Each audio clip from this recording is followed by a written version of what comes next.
Are these failures, do they have anything to do with the fact that you're retiring? Because you said in your statement that you're retiring because you've completed all your projects and all your goals, but it seems like after that scathing report that just came out, your department hasn't done a great job. This is where she decides to finally look me in the eye.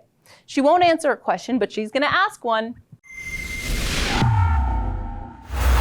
Catherine Krasnowski here for Rebel News. I went to an announcement yesterday in Toronto hosted by Minister of Infrastructure Catherine McKenna. She was making another spending announcement, which came on the heels of McKenna declaring that she will not be running for re-election and will be retiring from politics. It's a pretty strange move for a relatively young politician, but according to McKenna in a statement she released this week, she has, quote, done what she came into politics to do, and therefore does not need to continue her career. I found it interesting that McKenna would feel so accomplished after her demotion from Environment Minister, leaving Trudeau's cabinet for the lesser role of Minister of Infrastructure and Communities.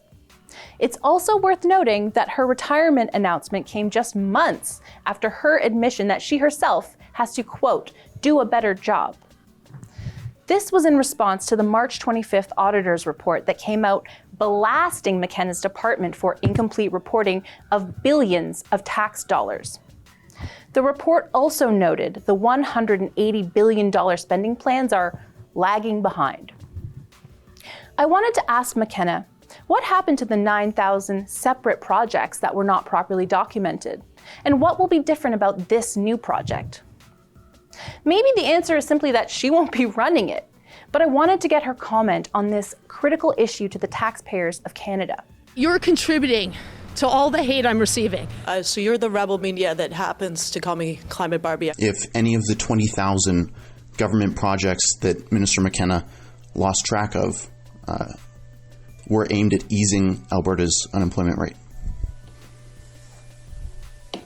Now, based on previous interactions Rebels had with McKenna, I wasn't expecting a warm greeting and was prepared for her classic deflection of, "You're harassing me because I'm a woman."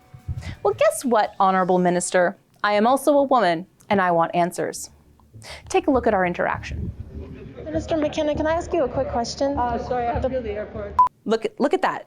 She says she's too busy to answer my questions because she has to go to the airport. The fossil fuel-hating climate specialist had a flight to catch, you see? Okay, well, I can just ask while you're doing what you're doing. The Parliamentary Budget Office stated that 9,000 separate projects from your department went unreported on. Do you have anything to say about that? So there she ignores me. No? What is going to happen to the projects that you were just talking about? How will they be reported on differently so that the same problems don't occur? And then ignores me some more. I understand if she doesn't want to answer questions, even though it's literally a media event, but I am a human being. I wasn't being aggressive, and she completely ignores me. Why? Is it because I'm a woman? Just kidding, but that's her standard deflection. Are these failures, do they have anything to do with the fact that you're retiring? Because you said in your statement that you're retiring because you've completed all your projects and all your goals, but it seems like after that scathing report that just came out, your department hasn't done a great job. This is where she decides to finally look me in the eye. She won't answer a question, but she's going to ask one. You know what? I've got a really important question. Are you guys going to stop calling me Climate Barbie? Because it's super... I've never called you that. Look, she doesn't even wait around for the answer. She tries to bolt up the wrong set of stairs in an attempt to get away. I don't know what you're talking about, but... I think you probably know what you're talking about, and actually you can stop harassing me. Harassment?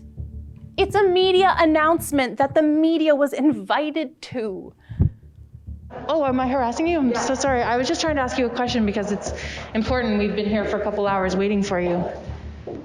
You just want to talk about the Climate Barbie thing? You don't want to answer my questions? No, actually, I'd like you guys to stop saying things like that. And I've never said that about you. Your organization does. Okay, but you can't really dictate how the media represents you. That's not your job.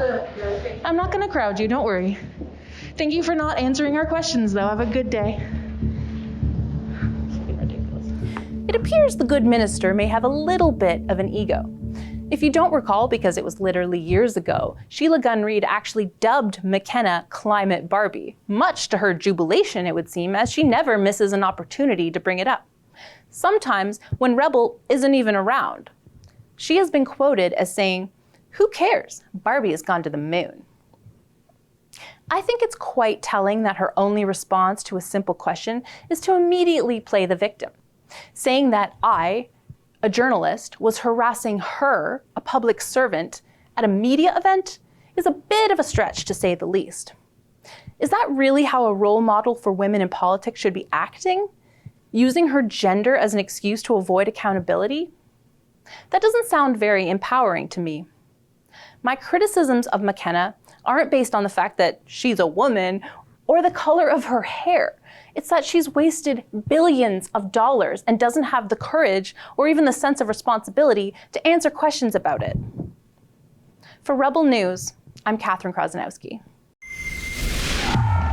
If you love what we do at Rebel News and you want to help us keep getting out here live on the ground at these events, go to rebelfieldreports.com and make a donation. We use that money so that we can report on these important issues that other people don't seem to be reporting on.